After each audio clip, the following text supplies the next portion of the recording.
오, 아주 좋았어.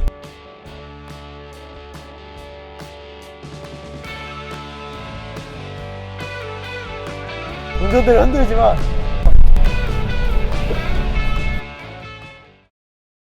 드디어 갤로퍼를 운전해 보도록 하겠습니다. 20년이나 됐지만 그래도 상태가 매우 좋은 편이에요. 바로 일반 시동이 걸리고요. 일단 출발을 해보도록 하겠습니다. 지금 사륜이 들어가 있는 상태이기 때문에 1륜으로 한 다음 1mm 정도 뒤로 후진해 주면 됩니다. 여기 적혀 있어요, 다. 일단은 뭐 이 차에 탄 첫 느낌부터 얘기해 보고 싶어요. 사실 이 차에 타면 좋은 게 약간 군용차 타는 느낌. 제가 또 운전병 출신이거든요. 이렇게 딱 보닛이 다 보이고 여기 범퍼 끝단까지도 한꺼번에 다 보여서 굉장히 좋습니다. 그리고 차폭이 1680mm 밖에 안 되잖아요. 그래서 이런 좁은 길을 운전할 때 부담이 적은 데다가 이렇게 시트 포지션 위에서 보닛을 내려다보고 있기 때문에 차폭이 그대로 가늠이 됩니다. 그래서 운전하기가 상당히 편해요. 이 차의 특성을 생각해서 지금 온로드보다 오프로드를 먼저 하기로 했고요. 지금 좁은 길인데 뭐 아무 문제 없이 잘 갑니다. 오, 여기 갈 수 있나? 오.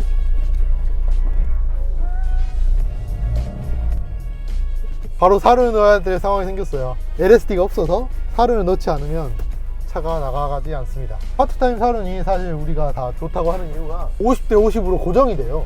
그래서 이런 오프로드에 갈 때 앞뒤 바퀴에서 동력만 붙어 있다면 이렇게 어디든지 탈출할 수 있는 트랙션이 나와줍니다. 갤로퍼도 파트타임을 쓰고 있기 때문에 이 땅이 약간 부드럽네요. 땅이 약간 지금 젖어 있는 상태이기 때문에 차가 좀 가기 힘들어하고 있는 게 있는데, 오, 돌 있어. 지상고가 224mm나 되거든요. 그래서 아주 잘 갑니다. 자, 강동기자 들어왔으니 다시 출발할게요. 이게 뭐 옛날 차긴 하지만 오프로드에서는 굉장히 특화된 차라고 볼 수가 있는 게 운전대 방식부터 달라요. 일반적인 렉 앤 피니언 방식이 아니라 볼너트 방식, 지프 랭글러와 벤츠 G방위 같은 게 쓰고 있는 건데 약간 유격이 심합니다. 유격이 심한데 이런 오프로드에서 신뢰성이 굉장히 높아요. 오프로드에서 아무래도 이런 나쁜 길을 다니다 보면 핸들이 이렇게 충격을 많이 받잖아요. 그런데 이런 것들의 내구성이 좀 더 확보되는 방식입니다. 게다가 범퍼 이런 접근각이라든가 이런 게 사실 요새 차와는 비교도 안 될 만큼 잘 나와 있어요. 그래서 앞범퍼가 닿는다거나 뭐 뒷범퍼가 닿는다거나 할 일도 없고, 만약에 닿더라도 아까 설명드렸듯이 플라스틱만 교체하면 되고 굉장히 마음 편하게 오프로드를 즐길 수 있는 차입니다. 뭐 이 정도 길은 뭐 그냥 마음 편하게 가죠. 여기 가면 좀 디퍼런셜이 달 수도 있는, 아무렇지도 않아. 아주 마음 편하게 갈 수 있습니다. 오, 좀 세게 가볼까?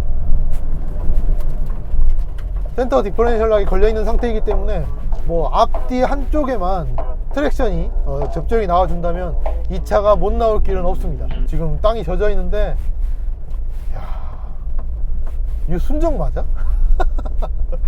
지금 잠깐 여기 좀 위험한데?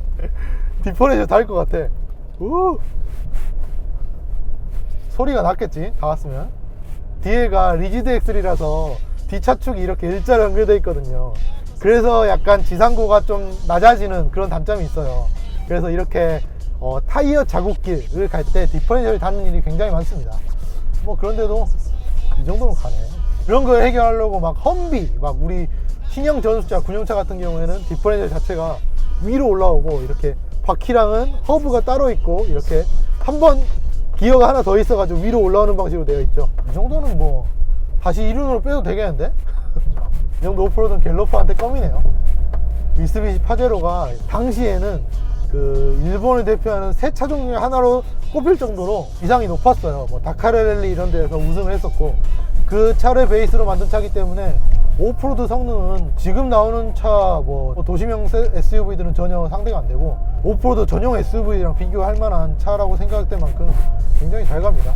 오프로드에서 좀 타기 편한 점을 하나 더 얘기하자면 1단 기어가 굉장히 저속입니다.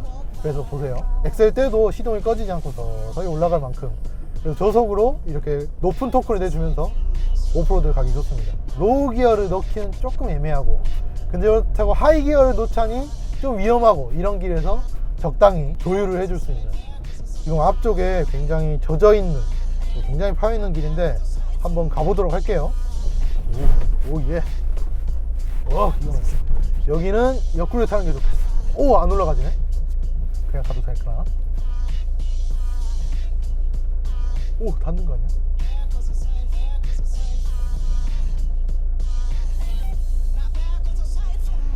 오, 아주 좋았어. 오, 예. 오. 여기는 좀 심한 것 같아. 여기는 타이어를 안 빠뜨리고 옆으로 가도록 하겠습니다.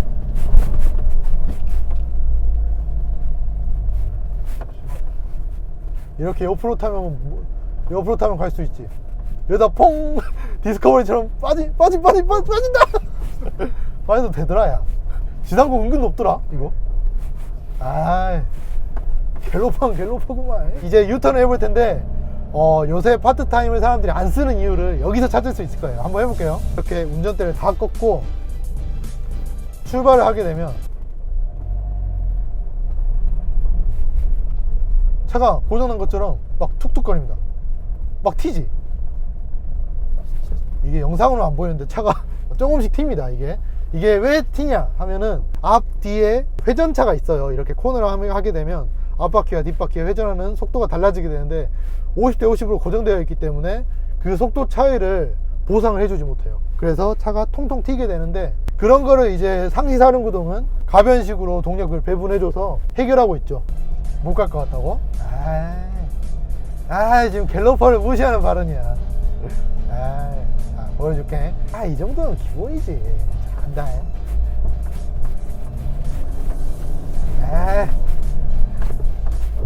오, 뭔가 닿았어. 괜찮아, 이 정도는. 차르기니까. 여기는 위험하니까 좀 위로 올라가서 로드 테스트가 저희 카랩하고 랜드로버 오프로드 간 거 봤는데 허접하게 빠져불더라고.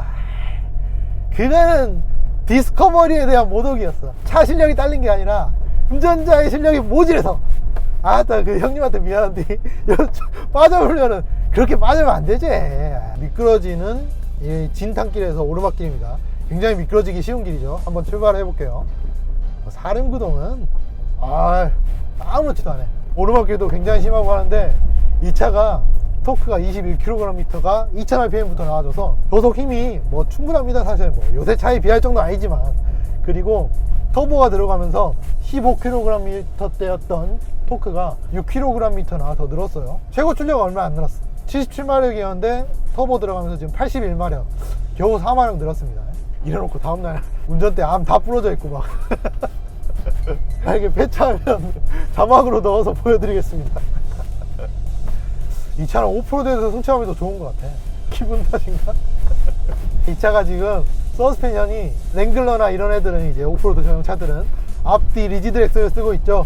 얘는 앞에는 W21 독립식 서스펜션 쓰고 있고 뒤에는 리지드 엑스 쓰고 있는데 스프링이 판스프링입니다. 아무래도 뒤에 4명이 타는 중량이 실릴 차이기 때문에 뒤쪽엔 판스프링을 써줌으로써 이런 고중량에 대비를 하고 있어요. 근데 사실 저는 이렇게 판스프링 써주면 승차감이 트럭 같을 거다 생각이 되는데, 아무래도 이런 승용형 모델을 쓰다 보니까 승차감이 그렇게 나쁘지 않습니다.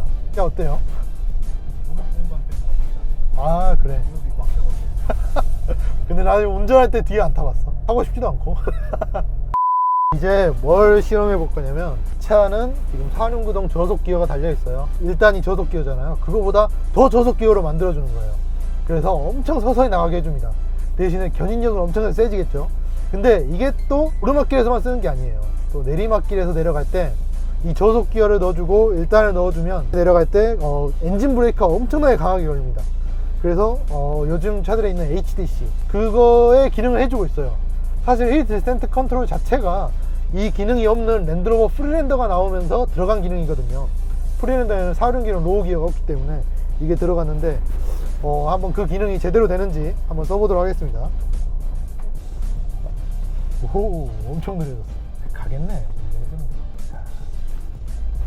자, 브레이크 안 밟고 있어요. 근데 엄청나게 서서히 내려가죠. 이게 HDC 기능 역할을 하는 셈입니다. 오호. 지금 힘이 얼마나 센지 지금 사이드 브레이크를 채워놓고 내려와 버렸네. 자, 저기를 과연 올라갈 수 있을까요? 갤로퍼가 경사가 엄청나던데.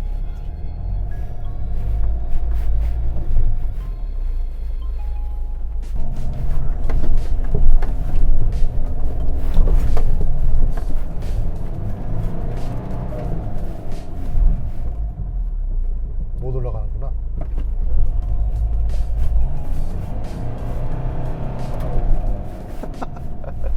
못 올라가네.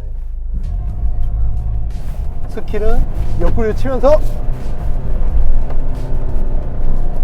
자, 불가능이란 없습니다. 자, 올라왔습니다.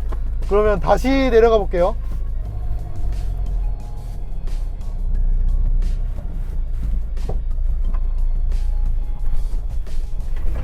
자, 브레이크를 지금 안 밟고 있어요.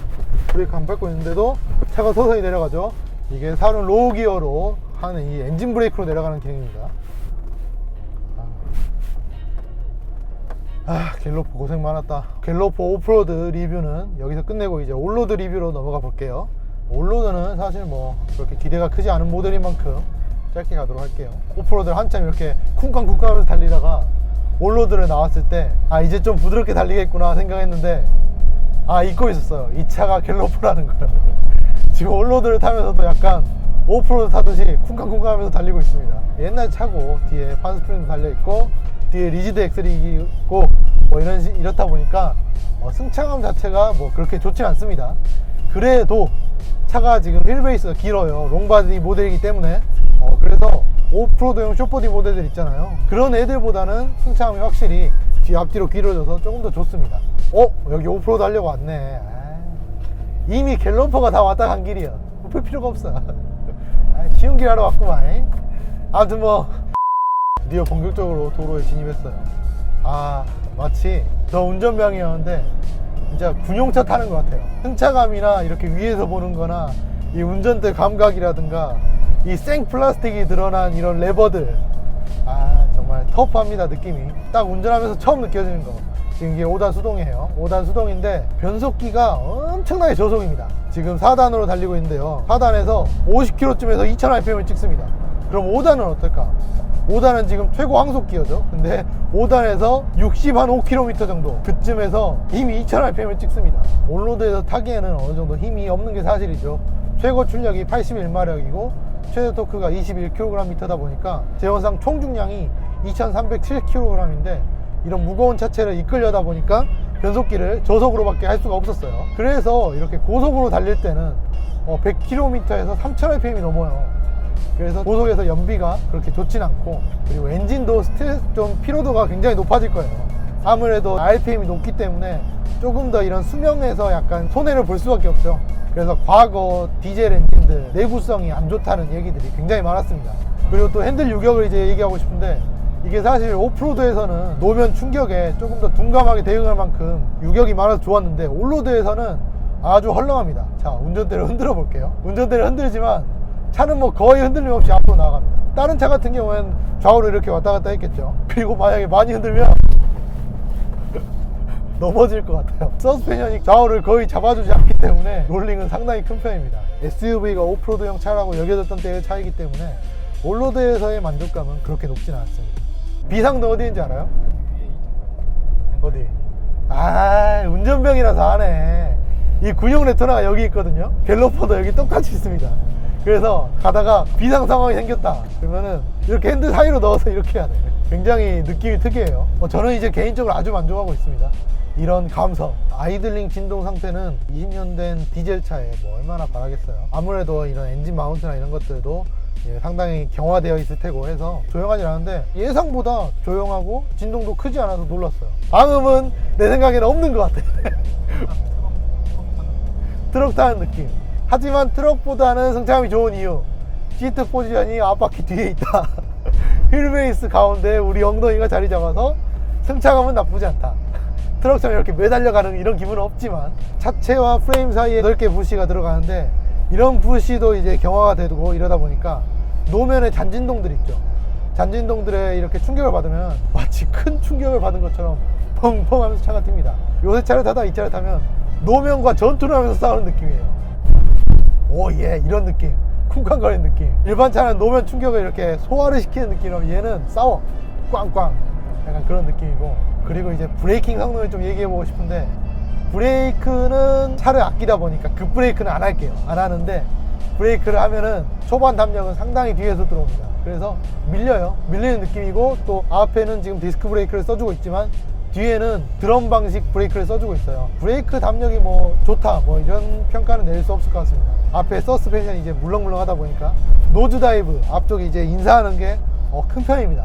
20년 된 자동차니까 이 정도는 뭐 이해할 수 있는 수준이라고 생각합니다. 로드 테스트 올드카 리뷰 첫 번째 편으로 현대 갤로퍼 만나봤습니다. 이 차의 매력이라고 한다면 기본 바탕이 이제 1982년도에 나온 파제로잖아요. 그럼 80년대 차의 감성을 느끼면서도 이 차가 2003년도까지 생산이 됐던 만큼 유지 관리가 쉽다는 점, 클래식카라고 부르기 아직 이르지만 올드카 입문용으로 괜찮다는 생각이 들고요. 또 이 차만의 또 강점이 있죠. 요새 차에서 느낄 수 없는 오프로드 감성을 보여주고 있기 때문에 이런 레저용으로라든가 뭐 세컨카 이 정도로 갖기에 괜찮은 차라고 저는 생각을 합니다. 다만 수도권에서 타거나 만약에 이 차 혼자 세컨카가 아닌 퍼스트카, 데일리카로 탄다면 지금 이 차는 배출가스 5등급 디젤 차이기 때문에 수도권에서는 운행에 제한이 다소 있습니다. 그런 점 감안을 해주시기 바랍니다. 자, 로드 테스트 올드카 리뷰 갤로퍼 편은 여기까지였습니다. 감사합니다. 좋습니다.